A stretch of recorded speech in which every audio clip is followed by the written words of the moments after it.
Good morning from the Grand Cayman Islands. We're anchored about a half mile off Georgetown. And today is Sunday the 12th of May, 96. And I'd say all the lads are getting their fishing poles and landing nets out now for the Mayfly at home. I got in last night at 2300 hours. I seem to be making a habit of coming in the dark, but what the hell can you do? You leave at a certain time, and unless you plan it for a short trip, you can. But I made a fast passage. I left Cologne on the 6th, 8 o'clock in the morning, on Monday, and last night, that's only about 5 3/4 working days for 600 miles. Yesterday I got a break in the weather. I showed you in the footage prior to this footage that I had constant strong winds.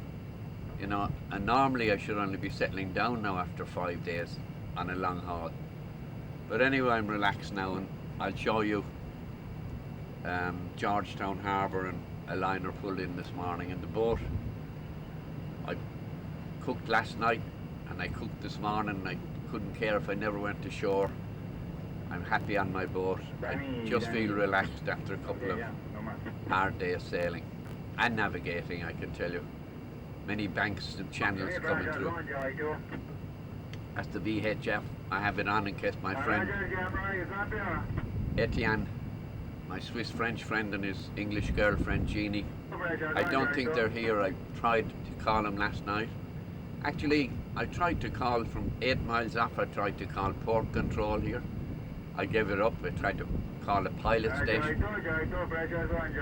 I tried calling any sailing boat. No good. I'm receiving, but whether I can send is another thing. So I just pulled in here, and it was confusing because I saw at the pre-dawn light this morning were even the telephone poles inside there, the tree near the harbour, and I gather the airport is just behind it. I've seen planes rising and taking off. But 3 big telephone poles with red lights on, so how the hell are you supposed to work that out at night? But anyway, as I said, I was lucky. On the chart, it shows a hotel just inshore for me, and when I was fooling around here last night, I just happened to see the mooring against the lights of the island. So I tied onto that, and I think it's a courtesy mooring because I don't see any others around. A courtesy mooring for the hotel, maybe visiting yachts. They go in and stay in the hotel, I don't know. Do I give a shit? You'll be sure I don't. No, I'll not be tough, but I'm just happy to be in, and there's a couple of tall ships down there. I'll have to get a method of mounting that. I have a tripod, but it's not easy on the boat. But the mount on top of it, if I could fix that, it's kind of universal.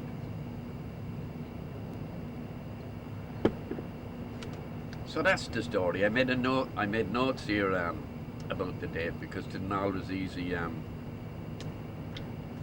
remember things. I see even Gay Byrne has a clip, and he's a long time at the business. So it was a tricky approach last night, not alone because it was dark, and I hadn't a small scale chart of the harbour. I had a chart of the island, which isn't too big, which is fairly detailed. But my oil pressure gauge is down to 40 instead of up to 90, or 65, sorry. So I didn't start the engine for the last 2 hours because I'm also losing oil. And I checked it now last night when I came in, and I hadn't lost any.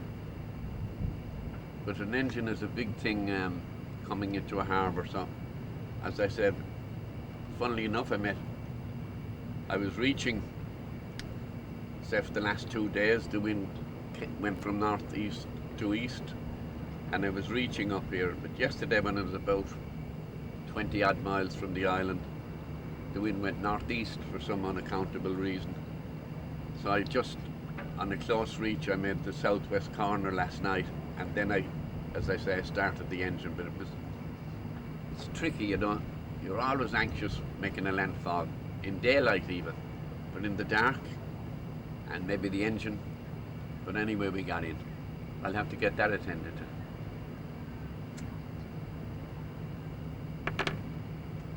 So that's the news. We're off Georgetown in the Grand Cayman, and the temperature this morning was 85. That's after I cooked breakfast of Panamanian rashers about that long, and when they're cooked, they're like that. I cooked about 8 of them and had a fried egg, but the temperature after I cooked was 85 degrees. And I felt hot between the cooking and the food and the temperature. They all add up, but there's a nice breeze now. There was no breeze early, and we're on the leeward side of the island, so we're sheltered from the prevailing winds, the easterly winds in the Caribbean. So I don't think I have any more to say. Oh yeah, the water here is crystal clear. I'm moored in 30 feet of water by my echo sounder. Boasting now, I got an echo sounder in Cologne. They used a bit of technology, modern technology, but the water is crystal clear. I don't know whether the video will, but you can see the bottom and you can see fish. I'd say it's a paradise for skin divers. Well, it's an island, unpolluted in the middle of the Caribbean, which is part of the North Atlantic. So, what else have I to say this morning? Yeah, I said there's a couple of tall ships. I see one with a bit of a sail up, maybe to keep her head to wind.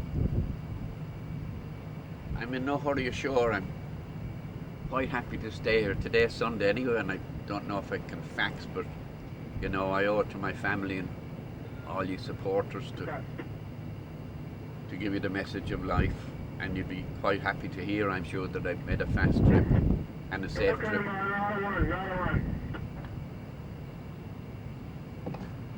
I slept like a log last night from about probably 1 o'clock by the time I got to bed, until 6 this morning, and instead of basking this morning, well, when I woke up I hadn't to think of compasses or GPS or positions or wind or sails. I relaxed for about 10 minutes, got up and switched on the radio on BBC World Service through Cayman radio. Actually, there was lovely music last night when I came in. All Andrew Lloyd Webber's, they didn't say from where, but I gather it was from London. Elaine Page was singing live, I gather, on stage. You could hear the audience. But no, I wasn't in too much of a hurry. I'm quite relaxed now and content. Maybe I'll go ashore tomorrow, I don't know. I don't know how. Etienne has the dinghy. So, I just swing around. I put up my tricolour, I'll show it to you, to let them all know there's an Irish paddy here. Actually, you know, if I do this trip, it's because I like it. But at the back of it is a proudness for my native city, Limerick, and also carrying the flag for Ireland. As I say, I do this because I like it. Not many do it, and I don't know why I do it. I just love the sea, and it's not easy, as Eddie McCarthy said to me one time before I crossed the Atlantic, when a lot of people were sceptical. If it was easy, everyone would be doing it, and I'm not boasting when I'm saying that. I'm just making a statement. Yeah, I'm proud to carry the Irish flag, even though I was born in the capital of Ireland, Liverpool. You might know that. I lived there till I was 10. My mother was from Limerick. We came there. I've lived there since. My dad was from Dublin. So that's a brief history of my journey from Cologne and my birth. And you all know I made the 3-10 on St. Paddy's Day in Contadura Island. And I'm not normally a drinking man, but I just fell in with good company, and there was the owner of the restaurant. It was his birthday also, a German, and he opened a bottle of champagne, so I ordered a bottle of champagne, and they ran out of gin, and I only sipped the rum, but I had a good night. But 3-10, you know, mentally I don't feel that, and the mind controls the mechanism of the body, I suppose.